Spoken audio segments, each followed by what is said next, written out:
They say a person's life story is written long before the final chapter. But in Brandon Blackstock's case, the ending revealed secrets no one saw coming. The world knew him as Kelly Clarkson's ex-husband, a music manager, a father, a man once living in the spotlight. But far away from Hollywood, in the quiet, rugged beauty of Montana, Brandon was living a very different life. He had found love again, with someone surprisingly close to his past. He was building a legacy rooted in the cowboy way of life. And when his obituary was finally published, there was one name completely missing, the very name most people expected to see. To understand the man behind the headlines, you have to strip away the gossip and the court battles and see Brandon as those closest to him did. He wasn't just a former music manager, he was a cowboy at heart, the kind who believed in early mornings, hard work, and tipping his hat when he shook your hand. Friends remember him as someone who didn't do anything halfway. If he took on a challenge, he charged in with both guns blazing. He loved a good horse, a big truck, and the wide-open Montana sky. And although he had spent more than 2 decades in the music business, helping artists build their careers, there was always a part of him yearning for the mountains, the ranch life, and a world far removed from the entertainment industry. In 2020, when the world shut down, Brandon's life took a sharp turn. Kelly Clarkson had purchased a sprawling ranch in Montana the year before, and when the pandemic hit, the family packed up and headed there to quarantine. For many, the isolation was stifling. For Brandon, it was liberating. The quiet streams, the scent of pine, the vast open land, it was everything he'd been craving. Away from red carpets and award shows, he embraced a slower, earthier rhythm. He rode horses, worked the land, and began envisioning a future that didn't involve music tours or backstage deals. Montana wasn't just a temporary escape. For Brandon, it was the start of a whole new life, one he wasn't planning to give up, no matter what happened next. June 2020 marked a turning point that played out in courtrooms and tabloid headlines. Kelly Clarkson filed for divorce, and what followed was a tense, drawn-out battle with their Montana properties at the center of it all. Clarkson eventually won ownership of both ranches while agreeing to give Brandon a small stake in one. But Brandon wasn't about to leave Montana behind.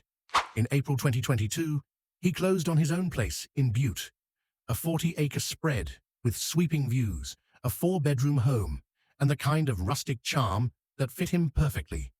The property, listed at $1.8 million before the sale, was private, serene, and worlds away from his old life in the music industry. This wasn't just a house, it was a statement. Brandon was staying in Montana on his own terms, ready to build something entirely new. While the headlines were still buzzing about his split from Kelly Clarkson, Brandon was quietly writing a very different story behind the scenes. Her name was Brittany Marie Jones, someone who already knew both Brandon and Kelly well. Brittany had worked as Clarkson's production assistant from 2016 to 2018, eventually stepping into a role as Brandon's executive assistant. By 2020, the same year the divorce papers were filed, Brittany made her own move to Montana. There, their professional connection evolved into something deeper. In his obituary, she wasn't just mentioned as a partner, she was called his soulmate.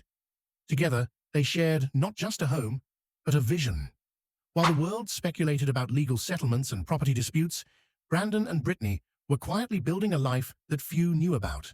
Until now, Montana wasn't just a place to live for Brandon and Brittany. It was the foundation for their shared vision. In 2023, they launched Headwaters Livestock Auction, breathing new life into a business that had been part of the local community since 2005.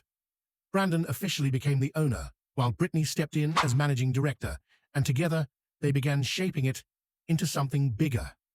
But they didn't stop there. The couple also founded the Valley View Rodeo in Bozeman, a project aimed at keeping the Western lifestyle alive in the modern day. Their plans didn't end with cattle and rodeos. They were dreaming of restaurants, events, and more ways to keep Montana's cowboy culture thriving for generations to come. It wasn't just business, it was legacy building, brick by brick, in a way that perfectly matched Brandon's relentless drive. For all his ventures, his rugged image, and his cowboy grit, there was one role Brandon cherished above all: Being a father, he had 4 children, Savannah and Seth, from his first marriage, and River and Remington with Kelly Clarkson. Friends and family say nothing lit up his face like talking about his kids. His obituary didn't just mention them. It called them his greatest love and greatest legacy. Whether he was working cattle, running a rodeo, or out hunting in the Montana wild, Brandon found ways to fold his kids into that world, teaching them the values he lived by: hard work, honesty, and loyalty. In his own way, he was showing them that legacy wasn't measured in fame or money, but in the life you build and the people you love. Behind the quiet life in Montana, Brandon was fighting a battle most people never knew about. For more than 3 years, he had been privately battling cancer. He didn't make it a public struggle, choosing instead to focus on his family, his work, and the life he was building with Brittany. On August 7th, surrounded by loved ones at home, that battle came to an end. The announcement shocked many, not just because of the loss itself, but because so few knew he had been sick. Even Kelly Clarkson, though no longer part of his daily life, stepped back from her show and performances in the past year to be fully present for their children during his illness. His passing left a silence in Montana far louder than any rodeo crowd, the kind that comes when a life lived at full gallop suddenly stops. Brandon Blackstock's story didn't end in the way most people expected. He could have stayed in the orbit of fame, managing artists and chasing the spotlight. Instead, he traded it all for wide skies, dusty arenas, and the quiet hum of life in Montana. He found love again, built businesses from the ground up, and poured himself into the role of father with a devotion that defined him more than any career ever could. His obituary may have left out certain names, but it made one thing clear: Brandon lived and left this world on his own terms. And for those who knew him best, his true legacy isn't just the rodeos or the ranch, but the values he lived by: work hard, love fiercely, and never do anything halfway. In the end, the cowboy way wasn't just where he lived, it was who he was.